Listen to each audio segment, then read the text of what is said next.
বন্ধুরা, আজকে আমি একটা সুস্বাদু অথচ চটজলদি হয়ে যায় এমন একটা নিরামিষ তরকারি রেসিপি শেয়ার করছি। আশা করি আপনাদের ভালো লাগবে। এর জন্য আমি নিয়েছি পালং শাক, গাজর, মিষ্টি কুমড়ো, সিম, ফুলকপি, আলু এবং মটরশুঁটি।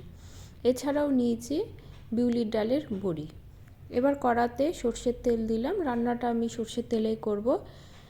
তেল গরম হলে আমি বড়িগুলো ভেজে তুলে নেব। বড়িগুলো লাল করে ভেজে নিয়েছি। এবার ওই তেলেই আমি পাঁচফোড়ন এবং শুকনো লঙ্কা ফোড়ন দেব।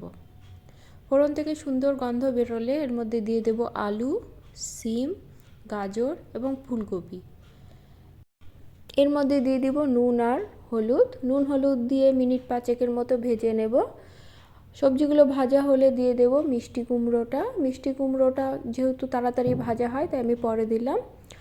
মিনিট 2 ভেজে এর মধ্যে কেটে রাখা পালংটা দিয়ে দেব।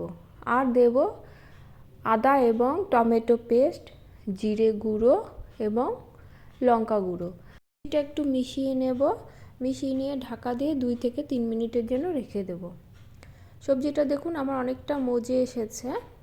এবার এর মধ্যে অ্যাড করব মটরশুঁটি। ভালো করে মিশিয়ে নিয়ে স্বাদের জন্য দেব অল্প চিনি। আপনারা চিনি পছন্দ না করলে চিনিটা স্কিপ করতে পারেন।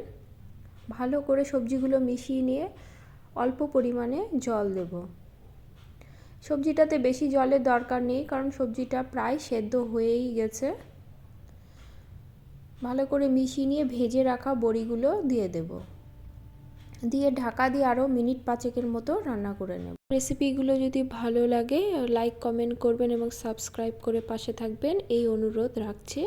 মিনিট 5 পরে দেখুন ঝোলটাও শুকিয়ে এসেছে এবং আমার সবজিটাও কিন্তু মজে গেছে।